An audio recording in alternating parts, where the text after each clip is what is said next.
plaisir d'accueillir Laurent Berger. Merci Laurent d'être venu aujourd'hui, d'avoir accepté notre invitation. Et donc pour cet échange aujourd'hui, je vais vous proposer de poser directement vos questions à Laurent. Et comme on n'a quand même pas beaucoup de temps, je vais juste vous demander de poser une seule question chacun. Et puis si on a le temps, on fera un deuxième tour après. Voilà, donc il y a différentes personnes qui sont dans la salle qui passent les micros. Et voilà. Bonjour à toutes et à tous. Oui, le format souhaité avec Laure, c'est qu'on puisse ne pas faire de déclaration, d'intervention préalable qui n'ont pas beaucoup d'intérêt en général, et plutôt d'avoir un échange. Donc allez-y, c'est le moment. Ah, effectivement, ça ne va pas... Qui veut commencer? On va gagner du temps. Dominique? Bonjour. Alors, l'exercice est toujours difficile, donc je vais poser la première question et puis commencer peut-être par la question que tout le monde attend autour du sujet d'actualité. C'est quoi votre projet pour la réforme des retraites? Ou vos propositions, votre vision du sujet, du débat? Question ouverte.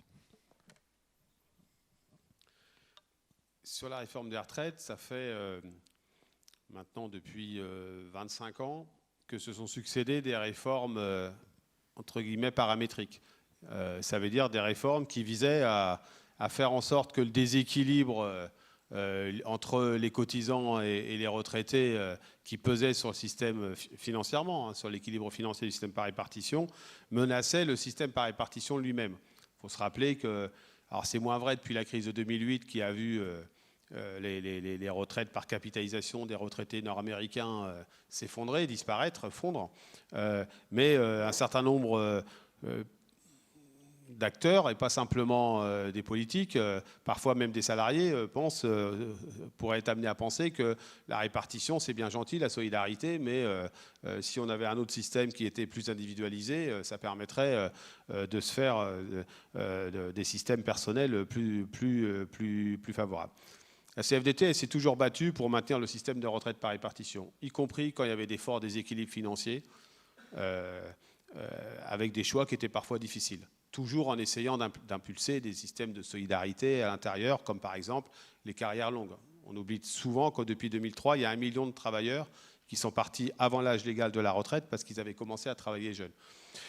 Mais aujourd'hui, et depuis longtemps, on porte l'idée que le système des retraites, lorsqu'il tend à l'équilibre, comme c'est le cas aujourd'hui, on doit aussi regarder ce que sont les inégalités à l'intérieur du système et qui minent la solidarité. Parce que j'imagine que tout le monde a entendu des jeunes ou des moins jeunes dire de toute façon, nous, la retraite, on n'y aura pas droit, ou voire même parfois cotiser pour ceux qui sont en retraite aujourd'hui, merci, mais je préférerais mettre de côté, etc. Si on veut, et la répartition, c'est évidemment le système de retraite le plus juste, le plus solide. Donc il faut le consolider. Le consolider financièrement, ça a été fait. Contrairement à ce que disent tout un tas d'acteurs aujourd'hui, ce n'est pas vrai que le système est déséquilibré financièrement. En tout cas, pas à moyen terme. Parce que le système, dans les projections qui sont faites, alors on peut les interpréter de 1000 manières, mais montre que de toute façon, d'ici 5-10 ans, le système aura un équilibre intrinsèque entre ceux qui cotisent et ceux qui reçoivent en étant à la retraite. Et donc, nous, notre vision de la réforme des retraites, c'est un système qui soit juste. Et aujourd'hui, le régime des retraites, il est injuste, et pas parce qu'il y a différents régimes. Il est injuste parce que lorsqu'on est une femme, on a 30% de retraite en moins, en moyenne, qu'un homme. Et ça, et 30% de retraite, ce n'est pas juste une paille, quoi. On n'est pas sur un écart qui ne serait pas plus justifié, d'ailleurs, de 5%. Mais c'est 30%. Lorsqu'on cotise et qu'on commence à travailler par des petits contrats, lorsqu'on cotise insuffisamment sur un trimestre, eh bien, on cotise sans se créer de droit à la retraite. Lorsque vous avez, dans certains secteurs, des carrières pénibles, ce n'est pas reconnu comme tel, parce qu'il n'y a pas de système qui existe ou qui sont insuffisamment performants. Donc nous, on dit juste qu'on veut aller vers un système universel. Universel, ça ne veut pas dire uniforme. Ça ne veut pas dire tout le monde pareil. Ça ne veut pas dire qu'on ne tient pas compte de spécificités. Ça ne veut pas dire qu'il n'y a pas des systèmes professionnels qui peuvent subsister parce qu'il y a des entreprises, des secteurs professionnels qui décident de le faire subsister. Mais ça veut dire que lorsqu'on cotise chacun 1 €, on reçoit à proportion la même chose. Et donc, on veut impulser, dans cette réforme des retraites, l'idée qu'on remet de la pénibilité de façon beaucoup plus partagée dans le monde du travail. Quand je dis plus partagée, c'est qu'on prend en compte des catégories qui ont aujourd'hui, il n'y a pas de reconnaissance de la pénibilité, en tout cas insuffisamment. Ça veut dire qu'on tient compte des carrières longues, ça veut dire qu'on tient compte des périodes de chômage ou d'interruption, qu'on tient compte que lorsqu'on a été un peu dans le privé et un peu dans le public, on est largement sanctionné. La pire des situations aujourd'hui, si vous avez fait toute votre carrière professionnelle, sans vraiment de chômage ou de difficultés, de maladie, etc., si vous avez partagé votre carrière entre la moitié dans le privé et la moitié dans le public, au moment de la retraite, vous payez très cher. Eh bien, ça, ce n'est pas normal. D'autant plus que quand les mobilités sont une aspiration un peu plus forte aujourd'hui d'un certain nombre de jeunes travailleurs. Donc l'idée, c'est de se poser les bonnes questions. Et se poser les bonnes questions, y compris sur ce qu'on appelle les droits familiaux.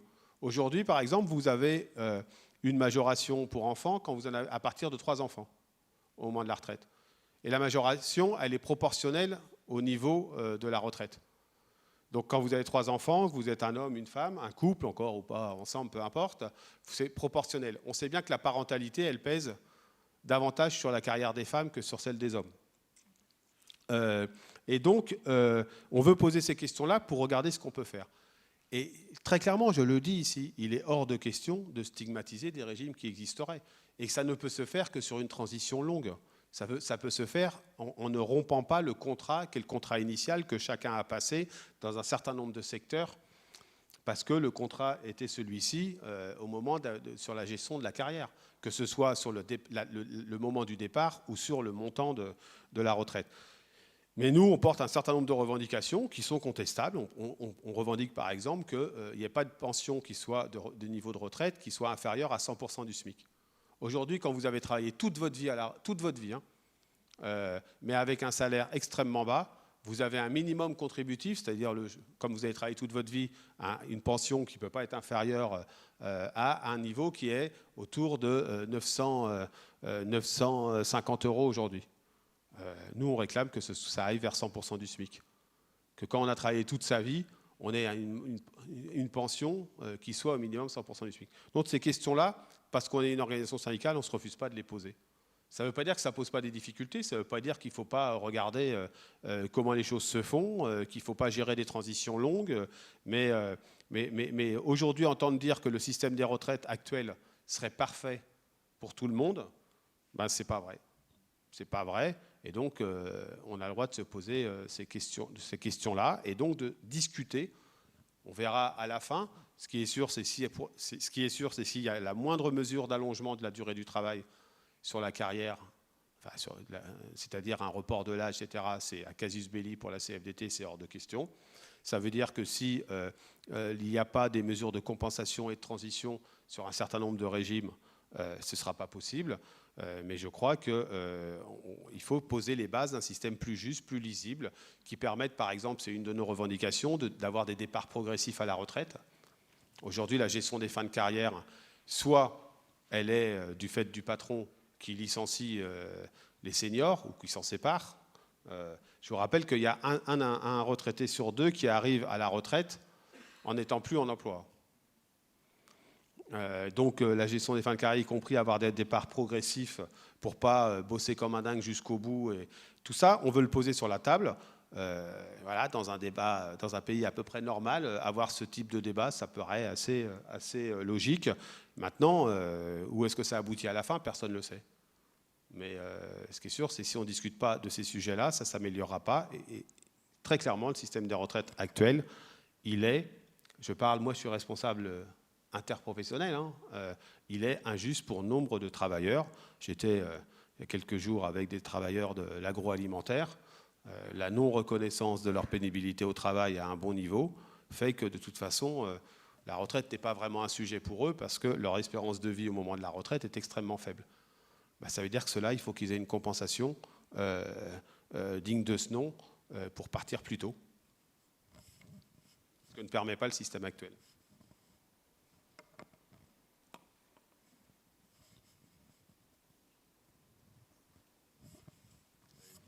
Est-ce qu'il y a d'autres questions sur les retraites qui n'auraient pas été répondues ou sur d'autres sujets?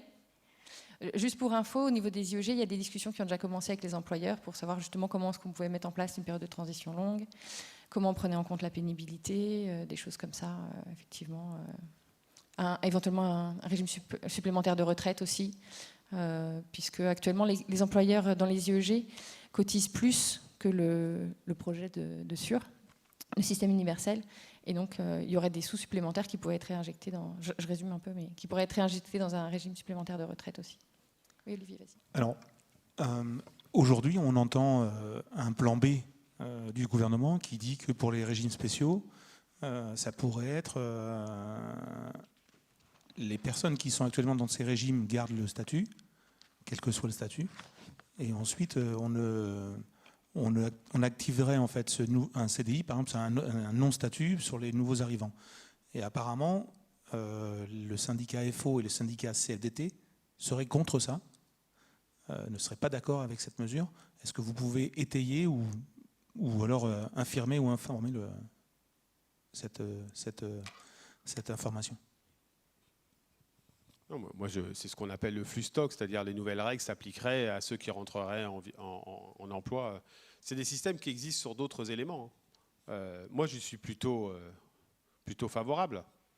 Comment vous voulez dire à quelqu'un qui est rentré dans un régime particulier, à qui on a dit, bah voilà, parce que souvent, on ne va pas se raconter d'histoire, hein, les éléments de la retraite, c'est aussi pour justifier des bas salaires à certains moments, des conditions de travail particulières. Je pense notamment aux agents de la RATP, par exemple. Enfin, vous savez quand même qu'ils ne sont pas tous dans le métro, mais enfin, même conduire un bus aujourd'hui en région parisienne, c'est pas une sinécure.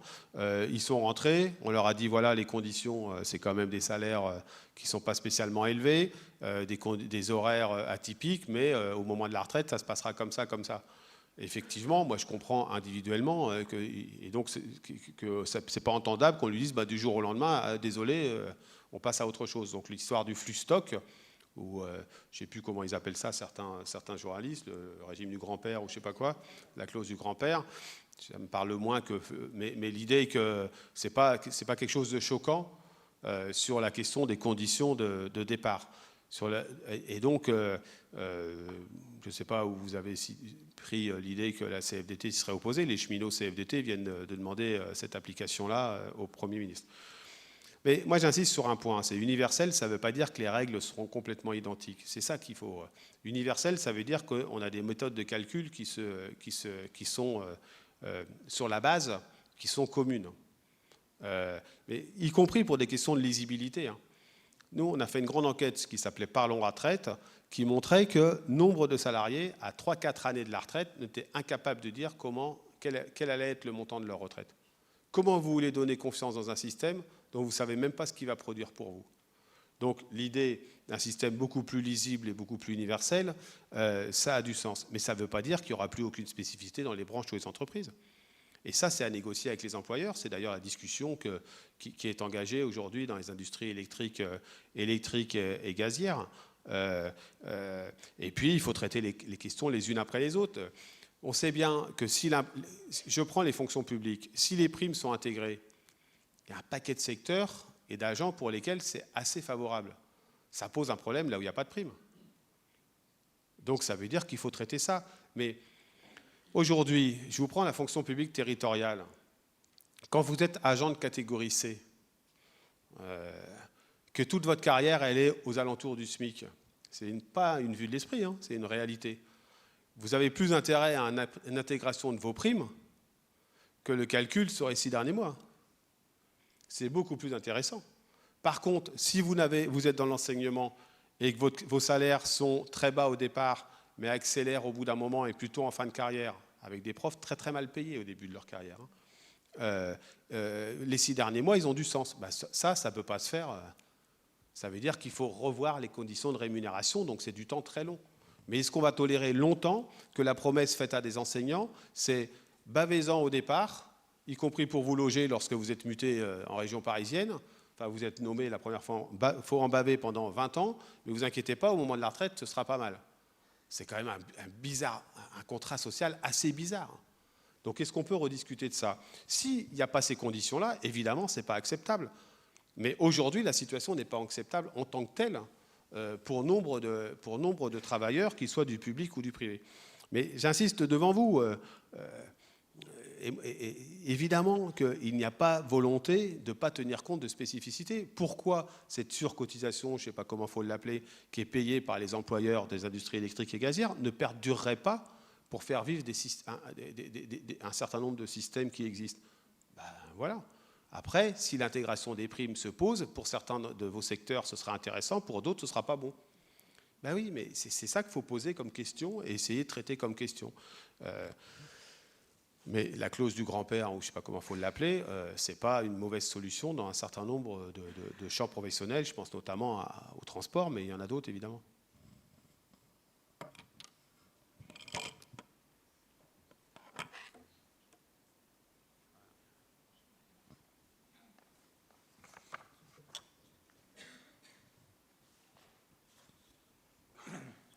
Il y a quelque temps, vous avez signé le pacte du pouvoir de vivre avec notamment Nicolas Hulot et un certain nombre de personnalités. Je suis là. Je voulais savoir concrètement, en fait, comment on pourrait mettre ça en œuvre dans une entreprise? Ce pacte social et écologique, c'est pour montrer que la transition écologique, la transition énergétique, elle n'est pas incompatible avec de la justice sociale. C'est-à-dire que, pour résumer dans une formule qui a été employée par beaucoup de gens, il ne faut pas choisir entre la fin du monde et la fin du mois. D'ailleurs, il ne faut pas choisir entre la transition écologique et la solidarité, notamment avec ceux qui sont le plus en difficulté. Il y a 66 propositions. Dans ces 66 propositions, il y a des choses autour de la transition écologique, il y a des choses autour du partage du pouvoir et de la démocratie, y compris dans l'entreprise. Vous êtes dans un secteur, vous, qui est soumis à beaucoup de transformations. Je prends un exemple. Est-ce que c'est normal que tout d'un coup, il faut attendre de savoir ce que dit la presse sur le projet Hercule pour savoir ce que certains ont dans la tête? Est-ce qu'il n'y aurait pas, y compris avec les salariés, avec leurs représentants, à avoir davantage de discussions en amont sur la stratégie? La réponse est oui, ça fait partie des propositions qu'on fait dans le pacte du pouvoir de vivre. Au-delà du fait que, évidemment, ça ne changerait pas beaucoup notre regard sur ce projet Hercule auquel on s'oppose. Mais il y a 66 propositions, il faut pouvoir regarder lesquelles peuvent être intéressantes. Il y a des propositions concernant la lutte contre les discriminations au travail, l'égalité entre les femmes et les hommes, sur la question de la responsabilité sociale de l'entreprise. De plus en plus, l'aspiration, un certain nombre de jeunes notamment, c'est de travailler dans les entreprises qui ont un peu de sens. On aspire tous à ça. Ça ne veut pas dire que c'est toujours le cas, mais on aspire à être un peu fier de là où on travaille et de ce qui pourrait être fait sur un certain nombre de questions sociales, mais aussi sociétales. On peut très bien imaginer de regarder sur la question des discriminations, de l'accueil dans l'entreprise d'un certain nombre de jeunes qui aujourd'hui ont du mal à rentrer dans les entreprises, ce qui pourrait être fait dans une entreprise comme RTE. Donc c'est à chacun de se saisir de ça. Aujourd'hui, il y a 50 organisations, ONG, associations, qui ont signé ce pacte. Ça représente des millions et des millions d'adhérents, d'une certaine manière. L'idée, nous, c'est pas de faire un coup de communication quand on a sorti ça. C'est de dire il y a possibilité de maintenir un modèle de développement qui, à la fois, est de la performance économique. Personne n'a envie que les entreprises ne fonctionnent pas, qu'il n'y ait plus d'emplois, etc. Mais que cette performance économique, ce ne soit pas sur de la rentabilité financière à court terme, outrancière, mais que ça se fasse sur un modèle beaucoup plus vertueux, y compris sur un modèle social où la protection sociale soit pour tout le monde, ce qui n'est pas le cas aujourd'hui quand même, où le partage du pouvoir, la répartition de la richesse soit beaucoup plus importante. Voilà, c'est les questions qu'on pose dans ce pacte. N'importe quelle entreprise, militant d'entreprise, quelque organisation, j'ai envie de dire, peut s'en saisir pour mettre à la direction un certain nombre de sujets sur la table en disant, ben voilà, et nous, on fait quoi? Je rebondis sur le sujet. Les jeunes générations ont plutôt tendance à vouloir s'engager dans des associations, dans des œuvres, mais assez peu dans des syndicats. Ils ont parfois du mal à comprendre l'intérêt, ils les voient vieillissants, ils sont méfiants. Que dire à cette nouvelle génération pour qu'ils comprennent éventuellement l'intérêt d'adhérer, de soutenir plus, d'être présent. Il y a un exercice qu'on fait souvent, d'ailleurs, qu'on ne fait pas que nous, on le fait des fois avec les autres organisations syndicales, les autres responsables des organisations syndicales, c'est de prendre deux entreprises sur un même territoire qui font des activités assez semblables et de regarder là où il y a une présence syndicale, et j'ai envie de dire quelle que soit l'étiquette, et là où il n'y a pas de présence syndicale. Et vous regardez quelle est la situation sociale des travailleurs. Il n'y a pas photo. Il n'y a pas photo. Il n'y a pas photo en termes de défense. Ça ne veut pas dire que c'est un paradis à chaque fois qu'il y a une organisation syndicale. Ça veut dire que simplement, en termes d'avancée, en termes de droits, de respect des conditions sociales prévues dans la convention collective ou dans le contrat de travail ou dans l'accord d'entreprise, dans la capacité à peser par la négociation sur un certain nombre de sujets pour faire avancer la situation des travailleurs, c'est beaucoup plus important lorsqu'il y a une présence syndicale. Ce n'est pas pour rien que les accords d'entreprise ils sont signés par toutes les organisations syndicales, quelles qu'elles soient, à un pourcentage très élevé. Toutes les organisations syndicales s'engagent aujourd'hui dans les entreprises à négocier des accords pour essayer d'avancer les choses. Donc ça, c'est le premier point. Et puis la CFDT, elle revendique, même si ça ne plaît pas aujourd'hui à certains, notamment à certains au gouvernement, elle revendique de pouvoir peser et de s'exprimer sur autre chose que simplement le monde du travail. Parce qu'un salarié, il est intéressé par la question de la mobilité, du logement, du transport. Parce qu'un salarié, il est intéressé aussi par la question de la transition écologique, de la façon dont ça va se passer, de la situation économique. Donc, moi, je crois que dans un moment où il y a l'individualisation est croissante, et je ne sais pas s'il faut s'en désoler ou pas, mais il y a des fois des raisons de s'en inquiéter, en tout cas une volonté d'individualisation croissante. Ça ne veut pas dire que les gens sont plus individualistes qu'avant, mais beaucoup de choses sont individualisées. Il y a quand même besoin de beaucoup de collectifs. Et dans une entreprise où il n'y a pas de représentation collective, avec des organisations qui sont indépendantes et non pas sans étiquette, j'ai envie de dire, eh bien la situation des travailleurs, elle est moins importante. Puis je crois qu'il faut rompre avec cette image un peu ringarde qui est renvoyée parfois par un certain nombre de médias, des organisations syndicales. On n'a pas besoin tous les matins d'être en colère. On a besoin tous les matins d'avoir envie de changer la situation des salariés. C'est juste un peu différent et d'accepter de plonger les mains dans le cambouis pour le faire. Et ça, il n'y a pas beaucoup d'autres que les organisations syndicales dans le monde du travail pour le faire. Et même, il n'y a pas beaucoup d'autres que des associations organisées qui réunissent des citoyens pour le faire dans la société. Enfin, on a quand même vu l'hiver dernier que de passer de la colère à l'engagement, c'est difficile. Et l'engagement, il est permis par tous ceux qui, collectivement, se réunissent. Alors, c'est vrai, il est de bon ton de critiquer. Tous ceux qui représentent une organisation syndicale, tous ceux qui représentent une association, parce que ce n'est pas parfait. Alors ça, pour le coup, tout le monde le sait. Mais c'est plus difficile de proposer des alternatives, chacun dans son coin. Moi, je peux refaire le monde tous les matins ou tous les soirs, tout seul dans mon salon. Je sais très bien le faire. Mais je sais que j'y arriverai pas tout seul. Bonjour. Une petite question peut-être provocante. Vous parliez du report de l'âge légal de la retraite comme un casus belli. Vous avez évoqué le chômage des seniors. Est-ce que c'est ça la raison qui en fait un casus belli pour vous?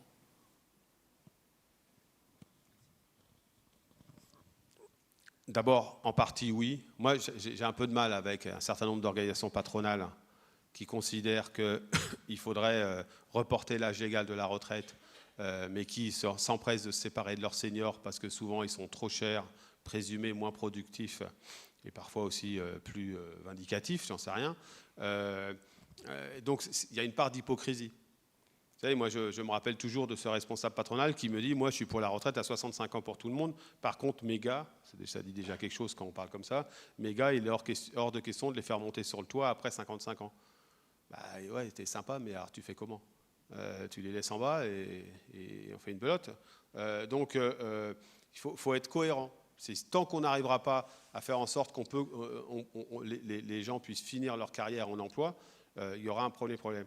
Le deuxième, c'est, je l'ai dit tout à l'heure, lorsqu'il a fallu faire des réformes compliquées parce qu'il fallait maintenir l'équilibre financier du régime par répartition. La CFDT, elle l'a fait. Oh, elle a été critiquée, elle a été, etc. Ça c'est sûr. On peut le contester. N'empêche qu'aujourd'hui, le système des retraites par répartition, il est quasi à l'équilibre. Et en tout cas, le déséquilibre d'ici 2025, donc on nous vend en ce moment à longueur de papier, il est l'épaisseur du trait. Ce dont il est question, c'est une réforme de justice. Si dans le même temps, qu'il y ait une réforme de justice, qui n'est pas simple à faire, hein, parce que ce n'est pas inné tout ça. Si dans le même temps, on nous vend qu'il faut travailler plus longtemps, c'est inentendable. Donc, les réformes, les efforts, ils ont été faits. Déjà, vous savez quand même qu'on n'est pas encore à 43 ans de cotisation, mais que pour la génération 73, née en 73, on va aller progressivement, à partir de la génération 73, tout le monde cotisera 43 ans. Donc déjà, voilà, ces efforts-là sont faits. Donc dans cette réforme-ci, il n'y a pas besoin de mesures d'allongement de la durée du travail qui a un fort rendement financier, hein, on le sait. Hein. Vous passez tout le monde à 63 ans ou à 64 ans, ça a un fort rendement financier. Mais ce dont il est question pour nous dans cette réforme, ce n'est pas ça. C'est ce que je vous ai dit tout à l'heure en termes de justice, de solidarité entre l'ensemble des salariés.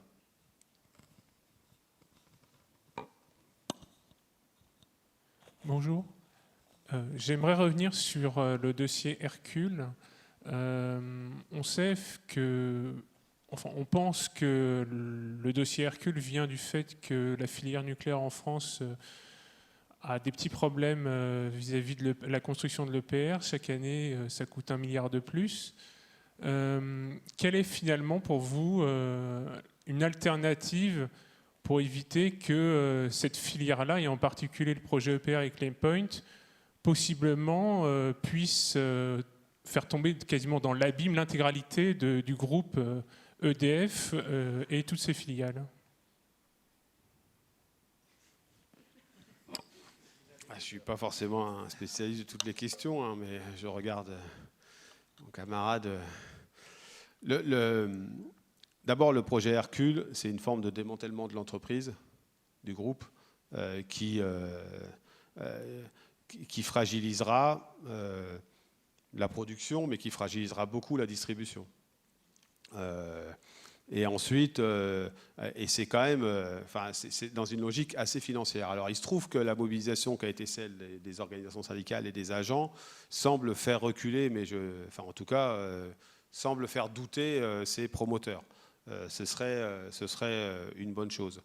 Après, sur la filière nucléaire, au-delà des épisodes de l'EPR, qui sont, moi je vais vous dire, incompréhensibles, j'y suis allé sur le site, hein, qui sont désastreux. Vous ne trouverez personne pour défendre le fait que, année après année, il y a un nouveau coup. Moi, si ça, il faut trouver les moyens. D'abord, je ne crois pas qu'on soit à ce niveau-là encore, mais il faut trouver les moyens que ça ne fasse pas tomber l'ensemble de la filière. La CFDT, elle a eu un rapport au nucléaire qui a évolué dans le temps. Elle n'est pas du tout anti-nucléaire, mais on pense qu'il faut rétablir, aller vers un mix énergétique qui soit avec une part des énergies renouvelables plus important. Mais maintenant, on ne peut plus abandonner l'EPR.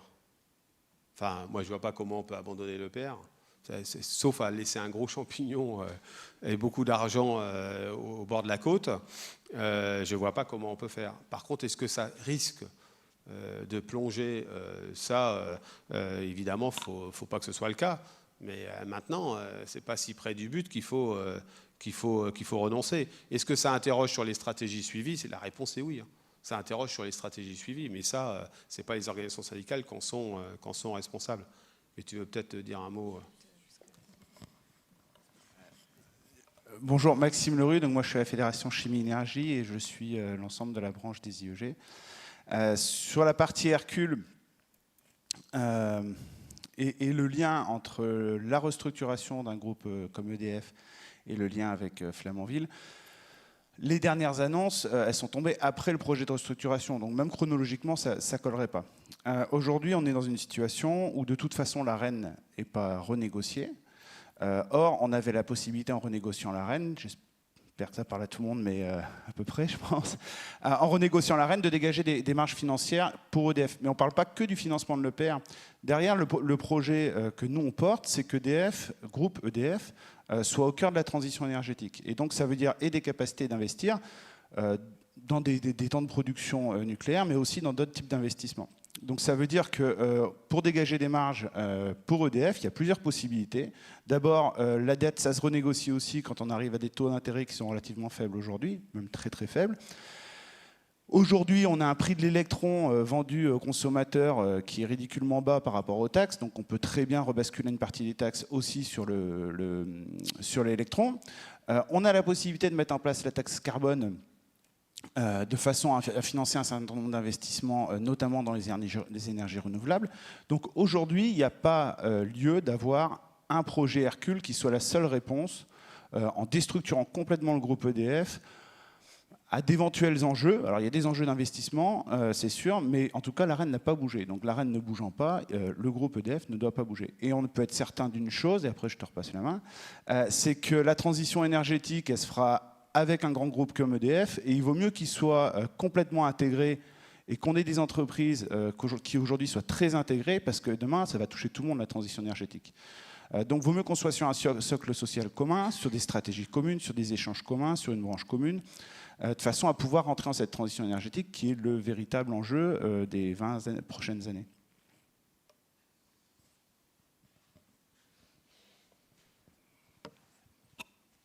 Ça répond à ta question.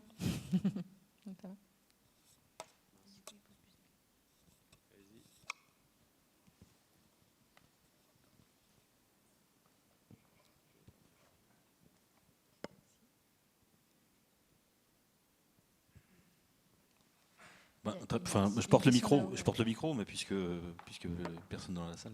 Moi, j'aimerais savoir, en fait, dans l'actualité présente, là, quel est le point qui te chagrine le plus, qui t'embête le plus, sur lequel vraiment tu te dis merde, là, on a loupé quelque chose. Et puis, au contraire, celui qui te donne le plus de satisfaction, disant ah, bah là, au moins, on a eu un rôle intéressant et on est fiers de ça, quoi. Ça ne tient jamais à une seule organisation, un seul. Dans l'actualité très immédiate, là, le point qui, je crois, est le plus dangereux et sur lequel on a du mal à créer de la mobilisation, c'est les nouvelles règles qui vont s'appliquer sur l'assurance chômage. Ces nouvelles règles, décidées de façon unilatérale parce qu'on n'a pas pu négocier avec les patrons, ça illustre aussi que d'un niveau interprofessionnel national, quand on ne discute pas avec les patrons, enfin on n'arrive pas à négocier avec les patrons parce qu'ils ne veulent pas bouger, ce que prépare l'État est souvent pire que ce qu'on est capable, nous, n'est pas aussi, ne porte pas les mêmes enjeux. Hein. Donc l'enjeu de la négociation, il est important. Mais là, on n'a pas réussi à se mettre d'accord. L'État a pris la main, il a passé des décrets. Et à partir du 1er novembre pour certains et du 1er février pour d'autres, les règles d'indemnisation chômage vont être très, très, très, très dures et très réduites. Avec des indemnisations réduites, c'est 1,4 million de personnes qui vont voir leur indemnisation baisser ou qui ne vont pas pouvoir rentrer dans le système d'assurance chômage. Donc ça, c'est une inquiétude parce que c'est des trappes à pauvreté. Alors bien sûr, les salariés qui sont en poste aujourd'hui, ça les concerne moins directement. Ça les concerne parce qu'on est tous concernés. Mais donc ça, je le dis, pour moi, c'est un moment, c'est un élément compliqué. Si on doit, dans l'actualité, puisque c'est la question, il y a un élément qui me fait dire que la mobilisation sectorielle peut aider. C'est ce qui est sorti hier sur les métiers du grand âge. Alors je sais que je ne parle pas. Mais aujourd'hui, d'ailleurs, on confie tous nos anciens, quand on a la chance de les avoir, à des gens qui sont souvent en pression du travail, en termes de pression dans les EHPAD ou au maintien à domicile, qui sont mal payés, mal considérés, avec une protection sociale difficile, des conditions de travail dégradées, etc. Et à force de se mobiliser, des mobilisations intersyndicales ou pas d'ailleurs, ça dépendait des moments, on s'est mobilisé depuis longtemps avec les salariés des EHPAD et on a réussi à ce qu'il y ait un rapport hier dont le ministère, maintenant, il faut pousser pour qu'ils mettent des moyens, qui professionnalisent les métiers du grand âge et qui font en sorte qu'il y ait une reconnaissance, y compris une reconnaissance salariale. Alors, pour l'instant, ce sont des préconisations. Mais pendant longtemps, ces travailleurs-là, ils ont été totalement comme s'ils n'existaient pas. Et quand on arrive à rendre visibles des situations professionnelles et à faire en sorte qu'enfin on se dit oui, il y a quand même un léger problème. Et ce qui est prévu, ce qui est mis dans ce texte, c'est irréfutable. C'est la vraie réalité vécue par des milliers, des centaines de milliers de professionnels, souvent d'ailleurs des femmes. Donc là, voilà, là on se dit, l'action syndicale, elle sert à quelque chose. Elle n'est pas visible. Enfin, c'est pour ça, ça rejoint votre question. Le syndicalisme, ce n'est pas 5 ou 6 responsables d'organisations syndicales qu'on voit de temps en temps à la télé à faire ce qu'ils peuvent. Ce n'est pas ça le syndicalisme. Le syndicalisme, tous les jours, c'est des militantes et des militants dans les entreprises qui font le travail, qui s'impliquent, qui défendent pied à pied tel et tel salarié de façon individuelle ou de façon collective. Et moi, c'est ça qui, des fois, me fait enrager. C'est qu'on a l'impression, ça a été très véhiculé ces dernières années, ces derniers mois, que tout ça, ça ne sert à rien. Ce n'est pas vrai. S'il n'y avait pas les organisations syndicales, ces travailleurs et ces travailleuses qui travaillent dans le maintien à domicile, dans les EHPAD, etc., auprès des personnes âgées, personne n'en parlerait. Et donc, voilà, il y a des fois, on loupe des choses, enfin on loupe, en tout cas on se fait imposer des choses, parce qu'on a essayé de se mobiliser sur l'assurance chômage, mais il y a peu de gens qui se sentent concernés, malheureusement. Et puis d'autres fois, parce qu'on a fait des mobilisations sectorielles, on réussit, tout comme pour rejoindre vos préoccupations sur Hercule. Moi, je l'avais dit aux camarades, j'avais dit, si la première grève, je ne sais plus, c'était le 16 ou 19 septembre, c'est un échec, on aura beaucoup de mal à s'en relever. L'avantage, c'est que ça n'a pas été un échec. Donc, voilà. Bonjour, vous avez déjà apporté des éléments de réponse, mais je souhaitais savoir comment vous définiriez le rôle de la CFDT dans les entreprises.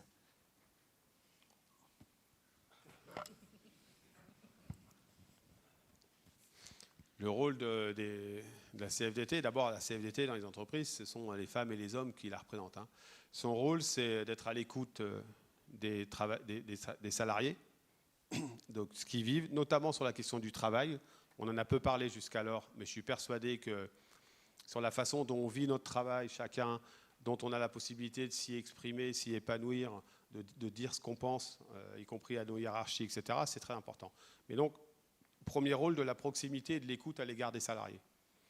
Le deuxième rôle, c'est de regarder ce qu'est la situation de l'entreprise, en termes économiques, en termes de situation sociale, etc., et en le mettant en lien avec ce que vivent les salariés, de construire des revendications, des propositions.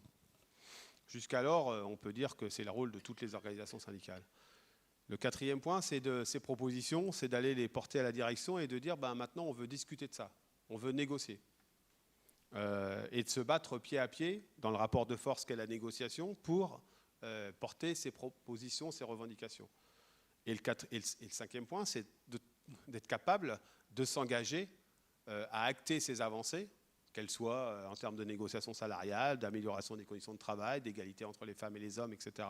C'est d'acter ces avancées par l'engagement que constitue la signature d'un compromis, d'un accord. Je dirais que c'est ça. Vous êtes dans une entreprise qui a une particularité, c'est qu'elle est une entreprise, une immense entreprise, dans un groupe immense. Donc une autre des particularités, c'est que ces militants d'entreprise, quand on participe dans un groupe comme ça, elles soient aidées par une organisation.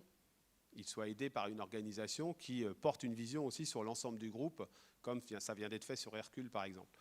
Voilà. C'est-à-dire que c'est à la fois de porter des idées, mais c'est aussi beaucoup de proximité et d'écoute. Oui, moi, ce n'est pas une question, c'est un service que je te demande. Il y a 15 jours, on a ouvert le journal de France 2, et dans les premières minutes, on a vu un grand panneau affiché comme quoi les IEG partaient en retraite à 57 ans. Moi, ce que je peux te dire aujourd'hui, c'est que c'est faux. Nous sommes comme tout le monde, nous partons en retraite à 62 ans.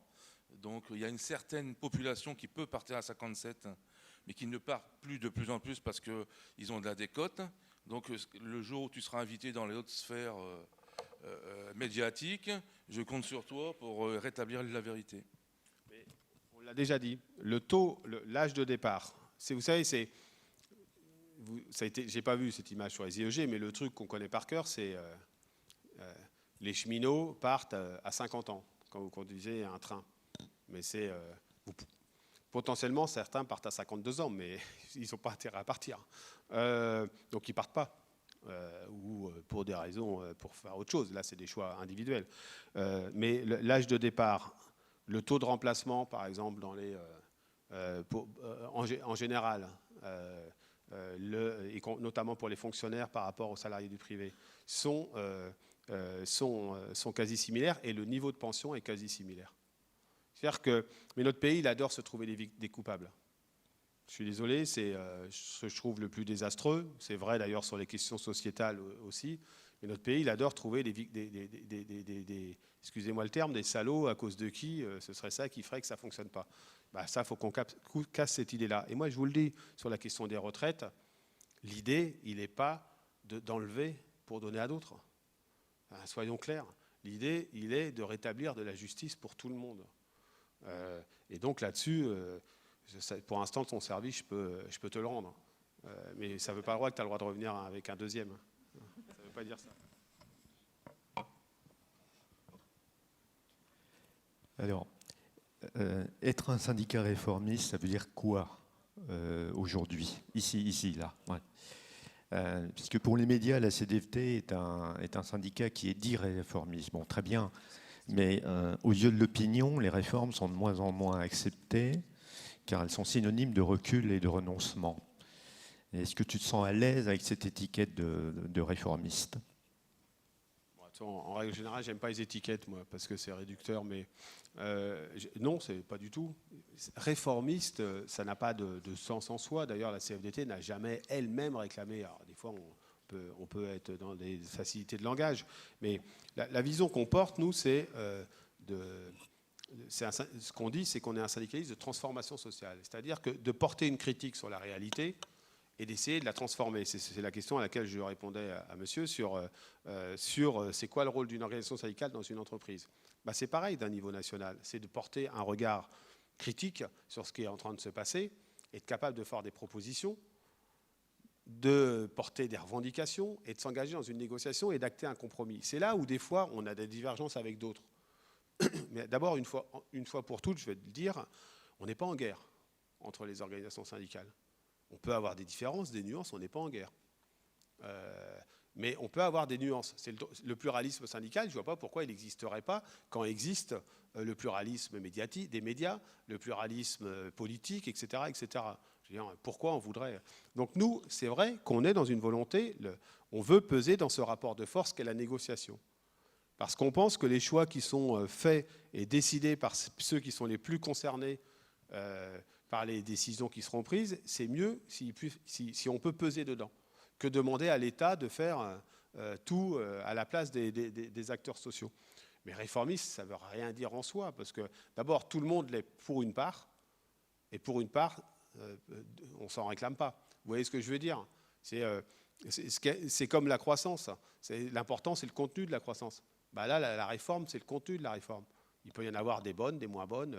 Et donc, caricaturer l'image de la CFDT en disant c'est le syndicat qui veut des réformes, non, ça n'a pas de sens. C'est un syndicat qui veut, c'est vrai, beaucoup plus de justice sociale, qui veut le respect des salariés en termes de rémunération, donc une répartition de la richesse créée dans l'entreprise, qui veut de meilleures conditions de travail, qui veut l'égalité entre les femmes et les hommes, qui veut agir contre toutes les discriminations dans le monde du travail, oui, et qui est prêt pour ça à acter des avancées, même si elles sont partielles. Parce que le grand soir, moi j'aimerais bien y croire, hein, mais j'avoue, je crains beaucoup les matins tristes. Et que des fois c'est un peu ça le problème. Donc moi je préfère avoir un bon compromis qui acte des avancées, plutôt que d'attendre que d'autres prennent des décisions et de réclamer à d'autres de prendre des décisions qu'ils ne prendront jamais finalement. Donc c'est ça, mais ça peut pas, c'est pas la CFDT, elle ne se résume pas avec ce mot réformiste, pas du tout. Oui, je voulais juste réagir par rapport à la réponse précédente, parce que il me semble qu'il y a un peu une ambiguïté. D'un côté, vous dites que finalement, il y a peu d'écart entre les retraites des IEG et les retraites du régime du régime du privé. Et de l'autre côté, ce que j'entends, c'est que c'est quand même très difficile, enfin que l'alignement sur un régime unique, ce serait quand même moins avantageux pour les salariés des IEG et qu'ils ont des avantages à préserver. Donc, entre ces deux discours, finalement, comment est-ce qu'on pourrait objectiver les avantages du régime de retraite, du retraite IEG par rapport au régime standard? D'abord, avantage, ce n'est pas un gros mot. Hein. C'est le résultat aussi d'histoire syndicale. Voilà, donc, ce n'est pas un gros mot. De spécificité professionnelle. Parce que souvent, quand c'est employé médiatiquement, ah oui, telle catégorie de salariés a des avantages. Bah ouais, mais où est le problème? C'est peut-être là où ceux qui en ont pas. Mais ce que je dis, c'est qu'en termes d'âge, c'était l'interpellation, les conditions de départ sont quasi similaires. Il y a des spécificités, y compris dans le privé d'ailleurs. Il y a des spécificités, je prends un exemple. Il y a les départs anticipés pour exposition à l'amiante, qui parfois existent dans certaines entreprises. C'est pas, je crois, je ne sais pas si c'est le cas pour vous. Dans le public, c'est pas toujours le cas. C'est pas le cas. Par exemple, il y a un établissement administratif à Nantes où il est prouvé une exposition à l'amiante, etc. Ça n'a pas provoqué aucun départ anticipé des agents exposés. À 30 km de là, au chantier de l'Atlantique à Saint-Nazaire, l'exposition à l'amiante, qui a existé malheureusement, et on ne trouve pas que c'est bien. On dit que quand ça a existé, il faut la réparer. Ça permet ça. Donc ce qu'on dit, c'est qu'il faut arrêter de stigmatiser certaines catégories. En fait, je vais vous dire franchement, c'est en gros, d'abord, vous avez de la chance, c'est d'abord les cheminots, après la RATP, en même temps, puis après les fonctionnaires, et puis les IEG, et puis voilà. Il faut arrêter parce que quand on fait sur la base du taux de remplacement, de l'âge de départ, etc., on arrive à des choses quasi similaires. Après, parce que le privé, ce n'est pas le royaume de l'horreur. Hein. On a aussi, dans un certain nombre d'entreprises et du régime du privé, des gens qui font des carrières, qui ont des rémunérations conséquentes, etc. etc. Donc, après, la question, c'est à l'intérieur de chaque spécificité qu'il faut regarder. Les inégalités, elles ne sont pas entre les 42 régimes, forcément. Ils sont aussi à l'intérieur d'un même régime. Et ça, c'est aussi ça qu'il faut regarder. Et donc, nous, on s'opposera à toute stigmatisation, comme on l'a toujours fait, de telle ou telle catégorie.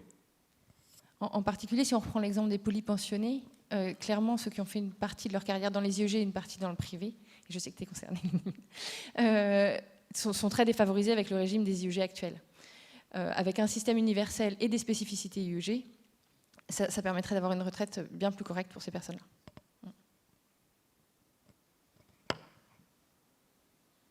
Bonjour. Tout à l'heure, vous avez parlé, toujours sur le système des retraites, qu'il n'était pas question de déshabiller Pierre pour habiller Jacques. Mais finalement, j'ai l'impression que c'est un petit peu le cadre de négociation qui est donné par le gouvernement, parce que dans le premier rapport qui a été sorti, tous les modèles étaient un peu basés sur le fait de limiter les cotisations, je crois, à 14% du PIB sans l'augmenter. Donc finalement, on reste à négocier dans un cadre contraint. Donc, ça me semble difficile du coup de faire de la justice sociale dans ce cadre-là. Et puis deuxième point, vous parliez tout à l'heure de la non-visibilité du système de retraite actuel, en disant qu'aujourd'hui c'est impossible pour un salarié quelques années de la retraite de savoir combien il toucherait. Mais finalement, avec la mise en place du système de retraite par points, on se dirige, j'ai l'impression aussi un petit peu vers ça, je veux dire, avec la valeur du point qui peut varier d'année en année. Et est-ce qu'on ne risquerait pas là aussi de se retrouver du coup avec un système des retraites qui devient aussi un peu une variable d'ajustement budgétaire, chose que je trouve qu'on retrouve, on en parlait tout à l'heure avec la réforme du chômage, et du coup avec la fin du système paritaire et le gouvernement qui décide du montant finalement alloué chaque année à ce système-là. Est-ce qu'on ne risque pas, on l'a vu tout à l'heure là, avec je crois plusieurs milliards d'économies qui sont annoncées sur le système d'assurance chômage, est-ce qu'on ne va pas se retrouver finalement avec les mêmes problèmes au niveau du système des retraites? D'abord, aujourd'hui, on consacre 14% de la richesse nationale, ce qu'on appelle le PIB, aux retraites. Il faut que ce soit intangible à la baisse. Moi, je ne suis pas capable de vous dire dans 50, 60 ans ce qui se passera. Si la richesse créée est telle qu'on peut en consacrer 20% ou 25%. Pourquoi pas? Aujourd'hui, on en consacre 14%. C'est important. Après, c'est des questions de choix. Alors, c'est des questions de répartition de la richesse, hein. De fiscalité, on peut aller là-dessus. Je pense qu'on n'a pas une fiscalité juste, que les plus hauts revenus ne contribuent pas assez à la solidarité nationale, etc. Mais 14%, ça permet d'avoir un niveau de vie des retraités, alors évidemment avec beaucoup de disparités, qui fait qu'il y a 7% des retraités aujourd'hui qui sont en situation de pauvreté. Dans notre pays, aujourd'hui, il y a 20% des enfants qui sont en situation de pauvreté. Un enfant sur 5 est dans une famille qui est en situation de pauvreté. Donc ça veut dire que tout ça, c'est des questions de choix au bout d'un moment. Et donc tout est sur la table. Mais il faut aussi penser que la question de la précarité, du chômage, de la pauvreté, du logement, etc., c'est aussi... voilà. Par contre, mais par contre, vous avez raison, vous fixez les 3 priorités sur la question d'un système par points qu'il faut avoir. Le premier, c'est qu'il faut fixer, dès le départ, une valeur du point qui est intangible. Intangible. Et donc, il faut trouver la bonne valeur du point qui permet un taux de remplacement similaire à ce qu'il est aujourd'hui. Le deuxième point, mais qui sera plus important en termes de niveau de pension pour nombre de salariés, parce que vous aurez tous les points qui compteront, toute votre contribution. 2, il faut un système acté de revalorisation sur les prix, sur les salaires. Il y a 2 options, hein, mais qui soit très clair. Sur les prix, ça paraît assez logique. Ça peut être aussi sur les salaires. Ça, il faut l'acter. Et puis, 3e point, c'est la question de la gouvernance du système. Si, à la fin, c'est l'État qui décide tout seul et qui ajuste dans le projet de loi de finances de la sécurité sociale la valeur du point, etc., effectivement, ce n'est pas entendable. Mais aujourd'hui, ils le font en partie dans le système actuel. La non-revalorisation des retraites l'année dernière et pendant 2 ans, elle est décidée par le seul législateur, sans aucune intervention pour gueuler, mais à part ça, des organisations syndicales. Donc nous, on veut une gouvernance où les acteurs syndicaux soient présents pour réguler. Parce que, y compris dans les retraites complémentaires du privé, on a fait la démonstration qu'on savait et être responsable et assurer le paiement des retraites à un bon niveau pour les salariés du privé. Et donc la question que vous posez, c'est finalement, mais c'est quoi le tour de passe-passe qui fait que ça s'améliore pour certains? Des solidarités. Moi, je ne vais pas cacher les choses. Il y a un point qui fait beaucoup débat avec aujourd'hui certaines organisations et aussi avec le patronat, c'est qu'il est prévu, en tout cas c'est ce qui est porté par le rapport et nous on n'est pas en désaccord, je le dis franchement, c'est qu'une fois que vous avez 3 plafonds de la sécurité sociale, c'est-à-dire au cours de 10 000 euros de salaire mensuel, eh bien, vous continuez de cotiser si vous êtes payé 14 000, 15 000, 16 000, 17 000, etc. Vous continuez de payer sur le niveau de votre salaire, mais ce que ça vous rapportera en termes de points retraite, ce sera équivalent à 10 000 euros. Voilà, des propositions. Ça s'appelle de la redistribution. Ça ne fait pas plaisir à tout le monde, c'est une évidence, mais ça fait partie de la solidarité qu'il faut instituer dans le système, si on veut que ça fonctionne.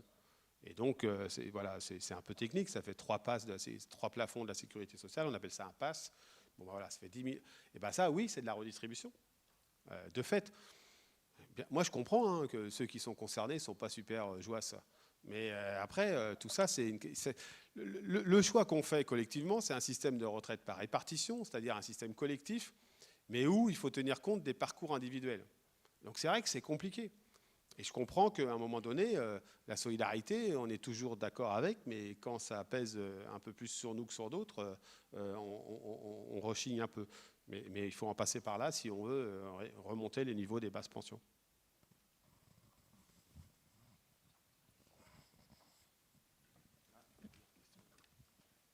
On prend une dernière question, puis après, on arrêtera. On parle de solidarité sur la retraite. Vous ne pensez pas que dans toutes les entreprises du secteur public où on est exclu de la solidarité sur le chômage, on devrait s'aligner, résultat? Si on parle de solidarité, il faut qu'on l'ait partout.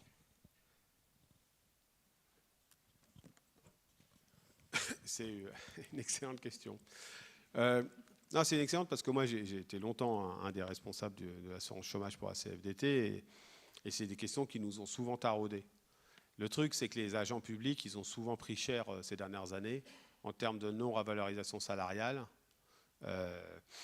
Souvent, les collectivités, parce que c'est plutôt les collectivités, avaient leur propre système, non pas d'assurance chômage, mais de prise en compte du chômage. Et donc, c'était assez compliqué en termes d'acceptation sociale. Enfin, philosophiquement, je ne suis pas loin de penser comme vous. Pratiquement, auprès des agents publics, c'est assez compliqué à vendre. Voilà. Mais tout ça pose la question, finalement, de jusqu'où doit aller la solidarité. Moi, je crois que notre pays, s'il veut apaiser les choses, alors ça mettra d'abord un peu de bazar, mais il faut qu'il repense la façon dont est vécue la participation de chacun à la solidarité. Il y a deux manières de le faire. Hein. Il y a la manière de la cotisation pour les systèmes de protection sociale et la manière de l'impôt pour la solidarité nationale. Moi, je ne crois pas qu'on fera l'impasse demain de revisiter la question de la fiscalité. Parce que tout le monde sait que l'impôt pèse davantage sur la part de l'impôt. On parle beaucoup de l'impôt sur le revenu, c'est évidemment extrêmement important, mais on parle peu de l'impôt indirect, qui pèse énormément sur les modes de vie des personnes avec les plus faibles rémunérations, les plus faibles revenus.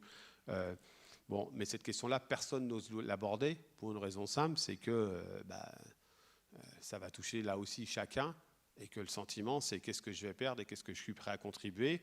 Et puis avec des questions il faudra revisiter il faudrait se redire les grands choix qu'on veut faire.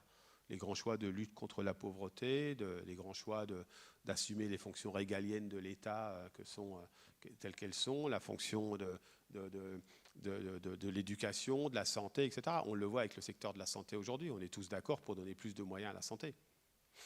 Et d'ailleurs, j'espère qu'on obtiendra gain de cause avec la mobilisation qu'on fait mi-novembre. Mais la question, c'est qui contribue. Moi, je crois qu'il faut une fiscalité beaucoup plus basée sur la fiscalité directe et pas indirecte, et beaucoup plus progressive, et notamment qui fait contribuer davantage les plus hauts revenus.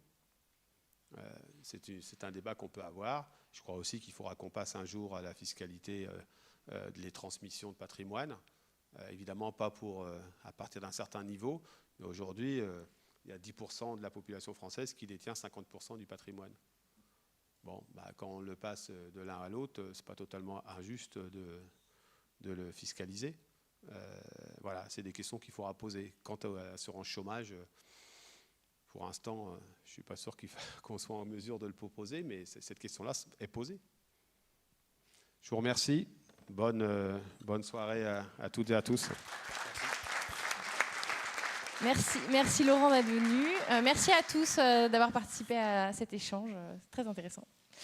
Et si vous avez encore 30 secondes, je vous laisse regarder en avant-première la dernière de nos vidéos. Voilà. Hein. C'est assez court, mais voilà.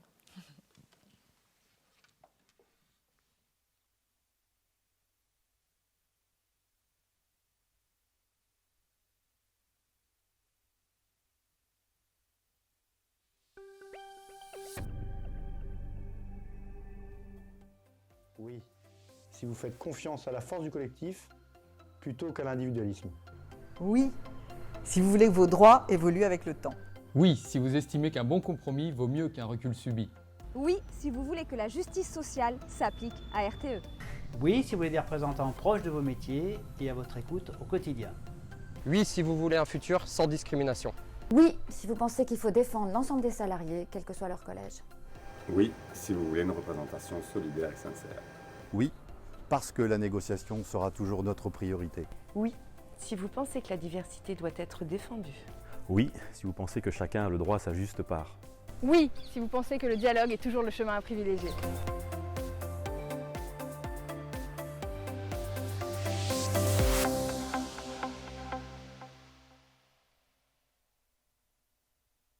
Et n'oubliez pas de voter du 6 au 14 novembre.